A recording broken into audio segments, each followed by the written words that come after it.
Mesdames, Messieurs, bonsoir, chers internautes, chers téléspectateurs. C'est un plaisir pour nous de vous recevoir ce soir dans le cadre de votre programme dominical Oasis. Aujourd'hui et une fois de plus, je reçois Rostan Yoba. Bonsoir Rostan. Bonsoir Deborah. Bienvenue sur le plateau Oasis. Merci. Et avec toi aujourd'hui, nous allons aborder une thématique parmi tant d'autres, celle des promesses de la nouvelle alliance avec Dieu. Alors Rostan, à l'église, il y a ce rituel de la fraction de pain. Et au moment donc de prendre le pain, on se dit toujours, il y a un passage dans la Bible qui dit « Prenez cette coupe et ce pain en souvenir de mon alliance avec vous ». C'est quoi la nouvelle alliance? Effectivement, Deborah, lorsqu'on parle de la nouvelle alliance, ça veut dire qu'il y avait une ancienne alliance. Jésus, ce qu'il faut déjà savoir, c'est que Jésus, c'est le médiateur de la nouvelle alliance. Avec sa mort sur la croix, il a posé le fondement de la nouvelle alliance. Et dans Luc 22, verset 20, la Bible dit « Il prit de même la coupe après le souper et la leur donna en disant » là c'est Jésus qui parle.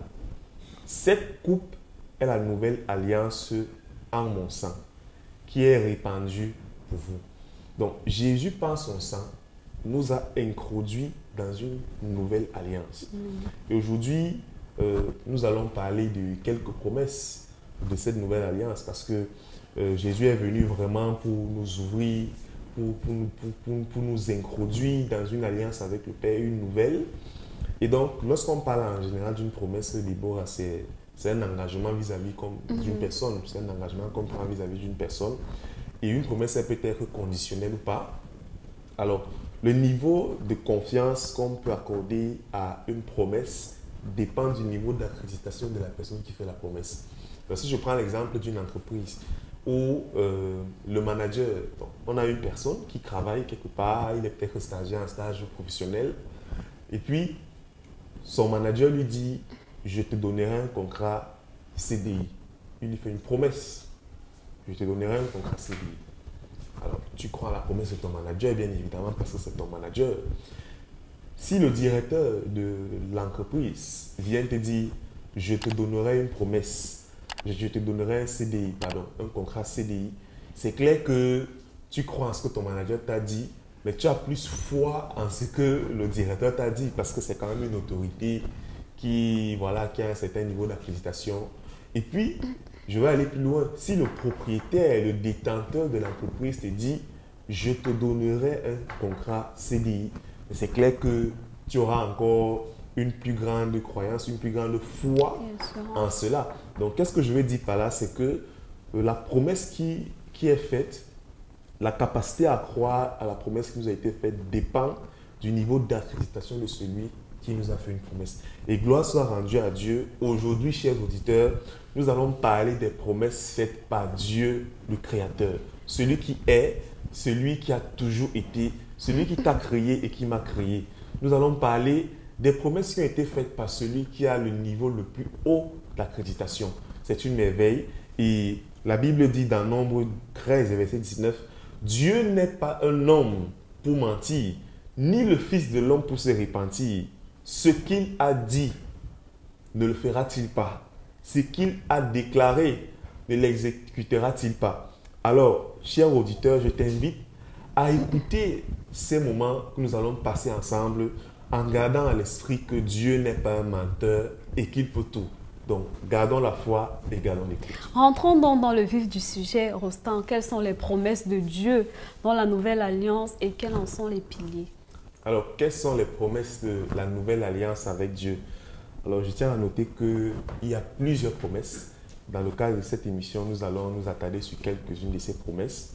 Donc, la première promesse que le Seigneur a pour toi, cher internaute, c'est que Dieu s'engage à te pardonner. Et Dieu te donne la capacité de pardonner. Amen. Amen. Dans Luc 23, verset 34, la Bible dit, et ça c'est Jésus qui parle, Jésus dit, « Père, pardonne-leur, car ils ne savent pas ce qu'ils font. » La sentence de mort venait d'être confirmée pour Jésus-Christ. Bien qu'étant innocent, Jésus a été traité comme un coupable, comme un bandit, comme un brigand. Il a été humilié, il a été insulté, il a été crucifié. Et malgré le tort que toutes ces personnes ont causé à Jésus, Jésus a dit, Père, pardonne-leur. Et il y a une chose qui est intéressante, c'est que Jésus-Christ était le Fils unique de Dieu, Déborah. Jésus était la prunelle des yeux, c'est-à-dire Jésus avait une place importante au cœur de Dieu. Et imaginez-vous un homme qui perd son Fils unique de façon injuste à cause des hommes, à cause des personnes qui ont décidé de lui faire la peau dure, comme on a l'habitude de dire. Jésus-Christ était le Fils unique de Dieu. Et Dieu a pardonné chacune de ces personnes.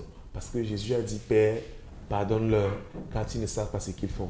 J'aimerais te dire, bien-aimé, toi qui m'écoutes, si Dieu a pardonné toutes ces personnes, si Dieu a pardonné les hommes à cause de ce qu'ils ont fait à Jésus-Christ, son Fils unique, à combien plus forte raison, toi qui es devenu un fils par la foi de Dieu. La Bible dit dans 1 Jean, chapitre 1, verset 9, « Si nous confessons nos péchés, il est fidèle et juste pour nous les pardonner et pour nous purifier de toute iniquité. » Bien-aimé dans le Seigneur, si tu confesses le péché qui est dans ta vie, si tu confesses le péché que tu as commis, Dieu s'engage à te pardonner. Et je voudrais que tu saches que de la même manière que Dieu a pardonné et que l'Esprit de Dieu habite en toi, Dieu t'a donné la capacité de pardonner tous les hommes. Dieu t'a donné la capacité de pardonner tous les hommes, quel que soit ce qu'ils ont eu à te faire. Donc je ne sais pas dans quel péché tu te trouves actuellement, je ne sais pas dans quelle situation tu te trouves actuellement. Peut-être tu t'es séparé de Dieu, tu as fui la présence de Dieu parce que tu t'es dit, ce péché est bien trop grave, Dieu ne peut pas me pardonner. Je voudrais que tu saches, Dieu s'engage à te pardonner, quel que soit le péché que tu as commis. Le Seigneur veut juste que tu confesses ton péché et il va te pardonner. Et bien encore, il dit, il va te purifier de toute iniquité. Amen. La Amen. Bible dit toute bien-aimée. Ça veut dire qu'il n'y a aucune iniquité pour laquelle Dieu ne peut pas te purifier d'elle. Amen. Parlons de ce Jésus qui a crié au pardon de ceux qui étaient en train de vouloir le crucifier. Ça me fait aussi penser à cette parole de la Bible qui dit dans Jean 3, verset 16, « Car Dieu a tant aimé le monde qu'il a donné son Fils unique afin que quiconque croise en lui ne périsse point, mais ait la vie éternelle. » Est-ce que la vie éternelle est aussi une promesse de la Nouvelle Alliance? Bien évidemment, Déborah, la vie éternelle, c'est une promesse de la Nouvelle Alliance. Et la deuxième promesse que le Seigneur a pour toi, enfant de Dieu, c'est que tu as la vie éternelle et tu es dans les lieux célestes. Tenez-vous tranquille, je n'ai pas dit tu seras, j'ai dit tu as et non tu auras et tu es dans les lieux célestes. Bien aimé, la parole a dit, comme notre soeur a dit dans Jean 3, 16, quiconque croit en lui est la vie éternelle. Amen. Amen. La Bible ne dit pas que nous aurons la vie éternelle. Déjà, même dans Jean 3, verset 36, la Bible dit « Celui qui croit au Fils a la vie éternelle. » Donc, c'est quelque chose qui est instantané, c'est quelque chose qui est permanent. Et dans Luc 23, verset 42 à 43, la Bible dit « Et il », et là c'est le malfaiteur crucifié à la croix avec Jésus qui parle, dit à Jésus « Souviens-toi de moi quand tu viendras dans ton règne. » Jésus lui répondit, je te le dis en vérité, aujourd'hui tu seras avec moi dans le paradis. Amen. Amen. En venant à Jésus, tu as crucifié l'homme ancien sur la croix. Tu es mort à toi et tu as ressuscité avec Christ. Bien-aimé, je veux que tu saches que parce que tu as accepté Jésus-Christ, tu ne périras point. Amen. Tu as la vie éternelle dès à présent, dès ce moment, et bien plus. Comme la Bible nous a appris, tu es ressuscité et tu es dans les lieux célestes. Jésus est en train de parler à ce malfaiteur en lui disant, ce soir même, ce jour même, tu seras avec moi au paradis. Tu as été crucifié avec Jésus. Jésus est mort sur la croix. Et bien aimé, lorsque nous donnons notre vie à Jésus, nous mourons en nous-mêmes et nous naissons en Christ. Amen. Amen. Nous sommes assis dans les lieux célestes avec Christ. Même le mort sur la croix qui n'avait pas le Saint-Esprit est allé au ciel. À combien plus forte raison, toi, le Fils bien-aimé de Dieu, pour qui Dieu a mis tout son amour pour être sauvé. Et dans Éphésiens 2, verset 6, la Bible dit « Il nous a ressuscités ensemble et nous a fait asseoir ensemble dans les lieux célestes en Jésus-Christ. » Alléluia. Donc, bien-aimé dans le Seigneur, je voudrais que tu saches aujourd'hui que la vie éternelle est ton partage. Amen. Amen. Tu règnes dans les lieux célestes et c'est ton droit de réclamer une vie céleste sur la terre. Tu n'es pas appelé à vivre comme un homme terrestre parce que tu es déjà un homme céleste. C'est ton droit et ta responsabilité de réclamer la vie céleste sur cette terre. Parce que la Bible le dit clairement, nous sommes de passage sur ce monde. Nous sommes dans le monde, mais nous ne sommes pas du monde parce que nous sommes des êtres célestes. Donc la deuxième promesse que le Seigneur a pour toi, bien-aimé, c'est que tu as la vie éternelle et tu es dans les lieux célestes en Christ Jésus. Amen, Rostand. Donc, de cette vie éternelle que Jésus-Christ nous promet, cela veut dire que nous sommes des êtres célestes, comme tu l'as si bien dit, et ça veut dire qu'on appartient à une nouvelle famille. Est-ce que dans la nouvelle alliance, on cohabite avec les anges? Bien évidemment, dans la nouvelle alliance, un nouveau point qu'il faut citer comme promesse de la nouvelle alliance, c'est que Dieu t'a donné une nouvelle famille. Alléluia. C'est une promesse d'amour du Seigneur vis-à-vis de toi. Dans Jean 16, versets 26 à 27, la Bible dit: Jésus, voyant sa mère et auprès d'elle le disciple qu'il aimait, dit à sa mère: Femme, voici ton fils. Puis il dit au disciple: Voilà ta mère. Et dès ce moment, le disciple l'a pris chez lui. Amen. Amen. Femme, voici ton fils. Fils, voici ta mère. Femme, voilà ton fils. Bien que tu ne l'aies pas conçu dans la chair, mais il est devenu un fils dans le Seigneur. Amen. Amen. La famille chrétienne, c'est une promesse de l'alliance. La famille chrétienne, c'est une manifestation de l'amour de Dieu. Dieu s'engage à t'intégrer dans une autre famille, une nouvelle famille. Le Seigneur ne te demande pas d'abandonner ta famille, bien évidemment, dans la chair, tes parents dans la chair, tes frères et tout. Mais le Seigneur te donne une famille en plus lorsque tu viens à lui. Et par la croix, Jésus a suscité une famille chrétienne. Donc, tu n'es plus orphelin, tu n'es plus seul, tu appartiens à l'Église universelle, tu appartiens au corps du Christ. Amen. Amen. Je ne sais pas dans quelle situation tu passes actuellement, bien-aimé. Peut-être que tu te sens seul, peut-être que tu te sens abandonné, peut-être que tu as été rejeté par les hommes à cause de ta conviction pour le Seigneur Jésus-Christ. Mais je veux que tu saches que la promesse de Dieu pour toi, qui est certaine, parce que Dieu n'est pas un homme pour mentir, ni le Fils de l'homme pour se repentir, c'est que Dieu t'a donné une nouvelle famille. Et cette famille, elle t'aime. Dans cette nouvelle famille, tu trouveras des frères, tu trouveras des sœurs, tu trouveras des pères, tu trouveras des mères. Tu ne seras plus jamais seul. Tu ne seras plus orphelin. Alléluia. Amen. Chers téléspectateurs, dans la nouvelle alliance avec Dieu, nous sommes bénéficiaires de plusieurs promesses, notamment le pardon. Nous sommes également bénéficiaires de la vie éternelle et on bénéficie aussi d'une famille céleste, une nouvelle famille, celle des enfants de Dieu. Rostand, nous allons prendre une pause. Nous allons écouter la chorale IFA dans une prestation musicale et nous revenons juste après.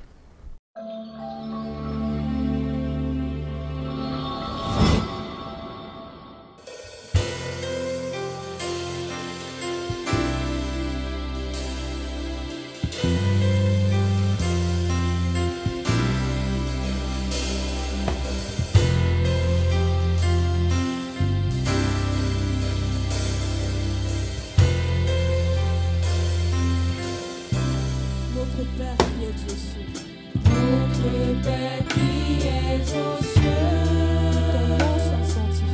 que ton nom soit sanctifié, que ton règne vienne, que ton règne vienne, que ta volonté soit faite, que ta volonté soit faite sur la terre comme au ciel. Donne-nous aujourd'hui, pain de ce jour, notre pain de ce jour. Pardonne-nous nos offenses, pardonne-nous nos offenses, comme nous pardonnons aussi à ceux qui nous ont offensés.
Nous sommes de retour sur ce plateau. Merci beaucoup à la chorale d'Integrity for All pour cette magnifique prestation musicale. Et je reviens vers toi, Rostand. Nous étions en train d'annoncer les promesses dans la nouvelle alliance. Nous avons déjà parlé du pardon, de la vie éternelle et d'une nouvelle famille. Est-ce qu'il y a d'autres promesses dont nous en sommes bénéficiaires? Amen. Nous avons parlé, comme tu l'as dit, Déborah, des promesses. Nous allons aborder dans cette seconde phase 2 autres promesses du Seigneur. Alors, la quatrième promesse, c'est que Dieu s'engage à ne jamais t'abandonner. Amen. Amen. Le Seigneur s'engage à ne jamais t'abandonner. Dans Matthieu 27, versets 45 à 46, et là, c'est Jésus qui était sur la croix qui parle. Il dit, depuis la 6e heure jusqu'à la 9e heure, il y eut des ténèbres sur toute la terre.